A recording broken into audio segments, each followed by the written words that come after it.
بسم اللہ الرحمن الرحیم۔ آج کی ویڈیو میں ہم حضرت عائشہ رضی اللہ تعالی عنہا پر لگائی گئی تہمت کا بیان کریں گے کہ اللہ تعالیٰ نے حضرت عائشہ رضی اللہ تعالی عنہا کی پاک دامنی کیسے ثابت کی اور مشرکین نے حضرت عائشہ پر تہمت کیوں لگائی۔ ویڈیو کو آخر تک ضرور دیکھیں۔ قبیلہ بنو مستلب کا سردار حارث ابن ابی ضرار تھا۔ اس نے نبی صلی اللہ علیہ وسلم سے جنگ کے لیے ایک لشکر تیار کیا۔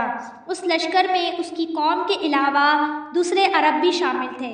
اس اطلاع پر ہو گئے، ان کی عورتوں اور بچوں کو بھی گرفتار کر لیا گیا۔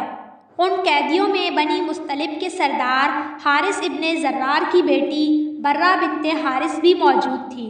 مال غنیمت تقسیم ہوا تو برہ بنت حارث ثابت بن قیس رضی اللہ تعالی عنہ کی تحویل میں آ گئی۔ ثابت بن قیس نے برہ سے طے کیا کہ اگر وہ بھاری مقدار میں سونا ادا کریں گی تو وہ انہیں آزاد کر دیں گے۔ یہ سن کر برہ پیارے نبی صلی اللہ علیہ وسلم کے پاس تشریف لائی اور عرض کرنے لگی، اے اللہ کے رسول، میں مسلمان ہو چکی ہوں۔ میں گواہی دیتی ہوں کہ اللہ تعالیٰ کے سوا کوئی معبود نہیں۔ ہمارے ساتھ جو ہوا وہ آپ جانتے ہیں، مگر میں قوم کے سردار کی بیٹی ہوں۔ ایک سردار کی بیٹی اچانک باندی بنا لی گئی۔ ثابت بن قیس رضی اللہ تعالی عنہ نے آزاد ہونے کے لیے میرے ذمہ جو سونا مقرر کیا ہے وہ میری طاقت سے کہیں زیادہ ہے۔ میری آپ سے درخواست ہے کہ میری مدد کیجیے۔ نبی صلی اللہ علیہ وسلم نے فرمایا، کیا میں تمہیں اس سے بہتر راستہ نہ بتا دوں؟ برہ نے کہا، وہ کیا ہے اللہ کے رسول؟ آپ صلی اللہ علیہ وسلم نے فرمایا، تمہاری طرف سے سونا میں دے دیتا ہوں اور میں تم سے نکاح کر لیتا ہوں۔ اس پر برہ بولی، اے اللہ کے رسول، میں تیار ہوں۔ چنانچہ پیارے نبی صلی اللہ علیہ وسلم نے حضرت ثابت بن قیس کو بلایا اور برہ کی آزادی کا کہا۔ وہ بولے، اے اللہ کے رسول، میرے ماں باپ آپ پر قربان، برہ آپ کی ہو گئی۔ آپ صلی اللہ علیہ وسلم نے انہیں سونا ادا کیا اور برہ سے نکاح کر لیا۔ اس وقت ان کی عمر 20 سال تھی اور ان کا نام جویریہ رکھا گیا۔ حضرت سیدہ عائشہ رضی اللہ تعالی عنہا فرماتی ہیں کہ جویریہ نہایت خوبصورت اور پاک دامن خاتون تھی۔ بعد میں حضرت جویریہ کا باپ حارث ہدیہ لے کر نبی صلی اللہ علیہ وسلم کی خدمت میں حاضر ہوا۔ اس فدیے میں بہت سے اونٹ تھے۔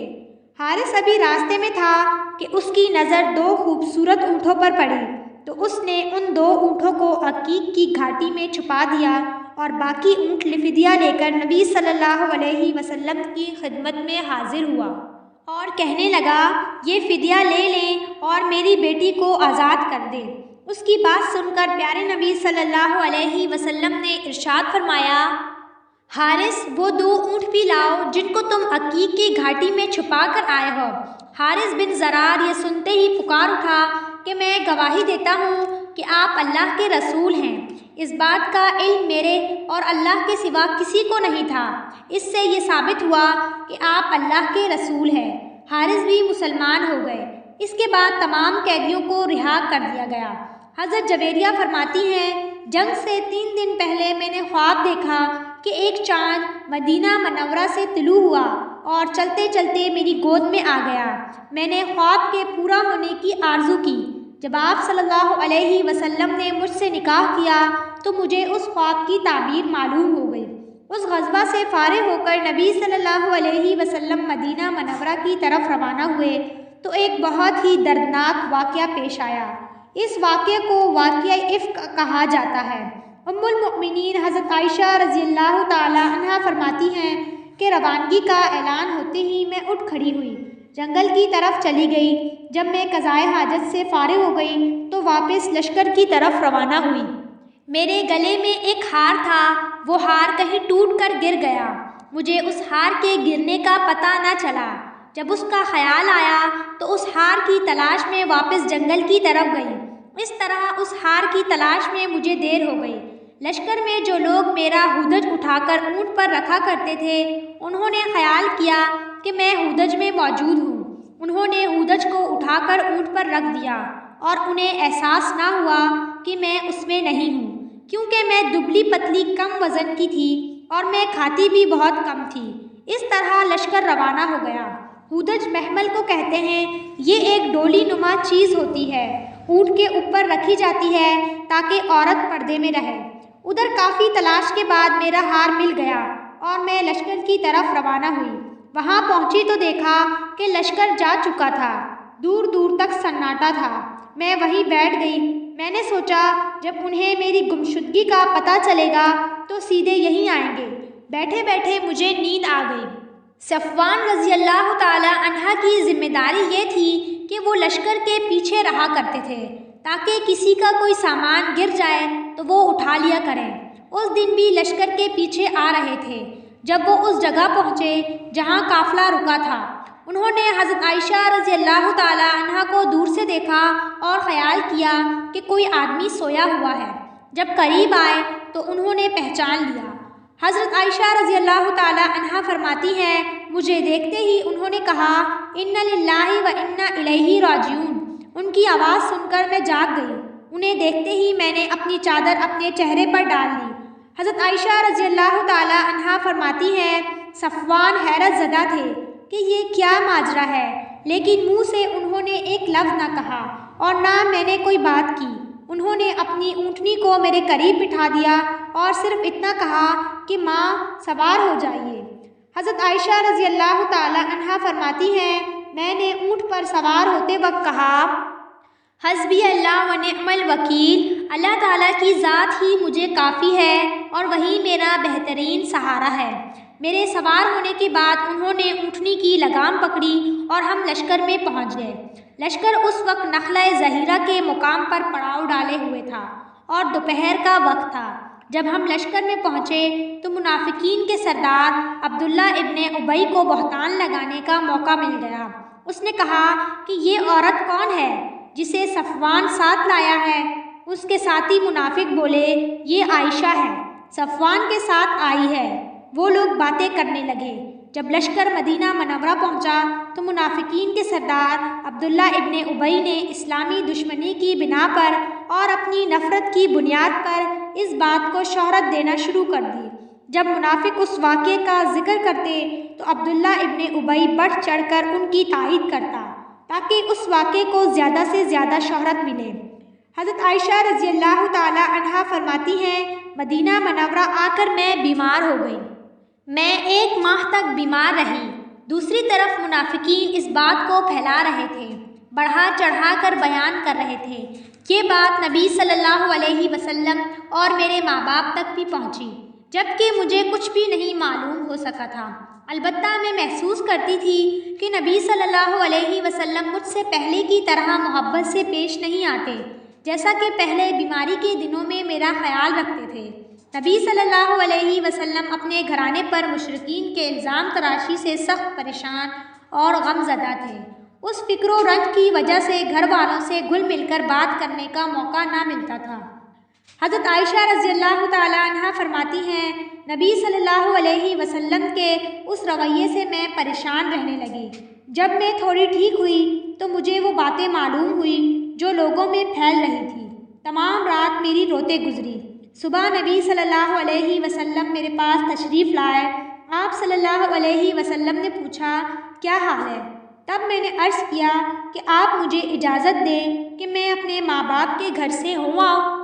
پیارے نبی صلی اللہ علیہ وسلم نے مجھے اجازت دے دی۔ میں وہاں پہنچی۔ والدہ نے مجھے دیکھا تو پوچھا، کیسے آئی ہو؟ میں نے پورا واقعہ بیان کیا کہ لوگ میرے بارے میں کیا کیا کہہ رہے ہیں، لیکن آپ نے مجھے بتایا نہیں۔ اس پر میری والدہ نے کہا کہ بیٹی تم فکر نہ کرو، اپنے آپ کو سنبھالو۔ حضرت عائشہ رضی اللہ تعالی عنہ فرماتی ہیں، میں رونے لگی۔ میرے رونے کی آواز والد کے کانوں تک پہنچی تو وہ فوراً آئے اور وہ بھی رونے لگے۔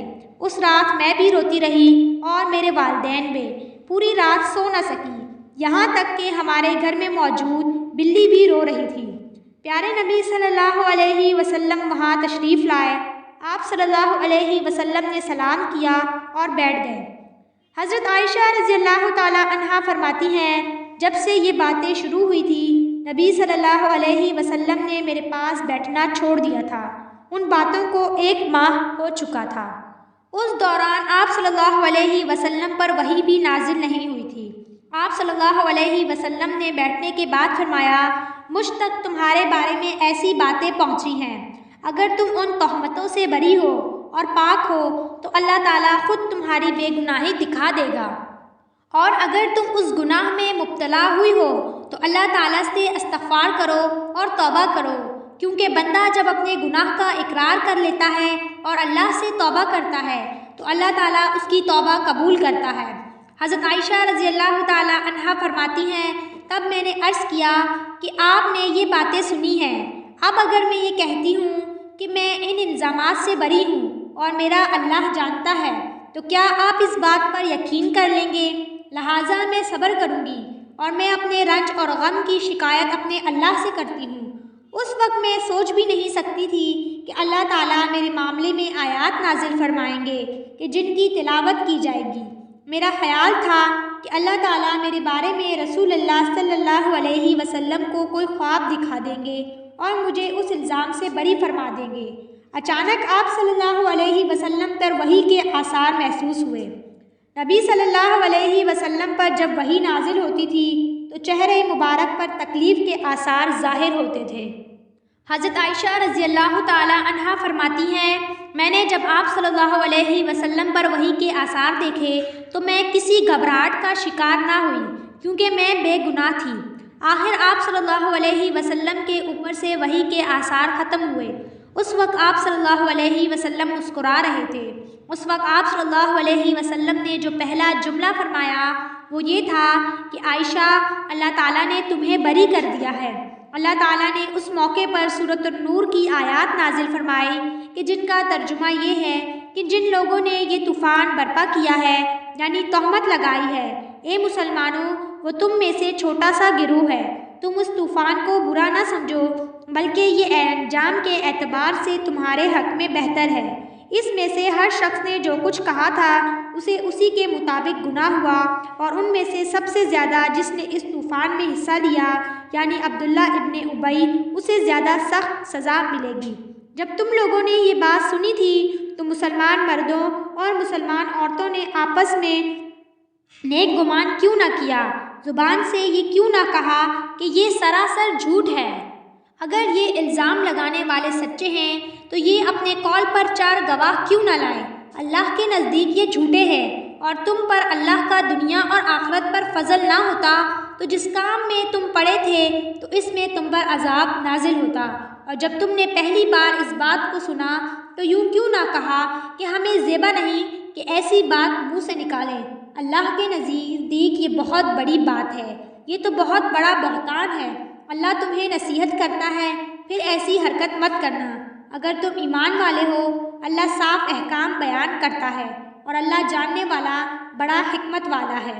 حضرت عائشہ رضی اللہ تعالی عنہا فرماتی ہیں کہ ان آیات کے نزول سے پہلے میں نے خواب دیکھا تھا کہ خواب میں ایک نوجوان نے مجھ سے پوچھا کہ کیا بات ہے، آپ کیوں غمگین رہتی ہیں؟ میں نے اسے بتایا کہ لوگ جو کچھ کہہ رہے ہیں میں ان باتوں کی وجہ سے غمگین ہوں۔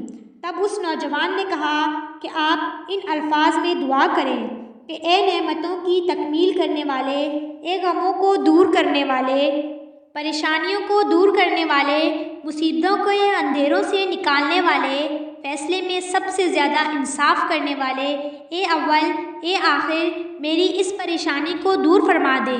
دعا سن کر میں نے کہا بہت اچھا۔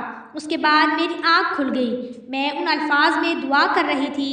اس کے بعد میری بے گناہی ثابت ہو گئی اور مجھے اس الزام سے بری فرما دیا۔ حضرت عائشہ رضی اللہ تعالی عنہا کی پاک نامنی اللہ تعالیٰ نے قرآن مجید میں سورۃ النور میں نازل فرمائی اور یہ بھی بتایا کہ وہ پاک ہیں اور کسی پر بہتان لگانا بہت بڑا گناہ ہے۔ امید ہے کہ آپ کو آج کا ہمارا یہ واقعہ پسند آیا ہوگا، تو ہمارے چینل کو سبسکرائب کریں، ویڈیو کو لائک شیئر ضرور کریں۔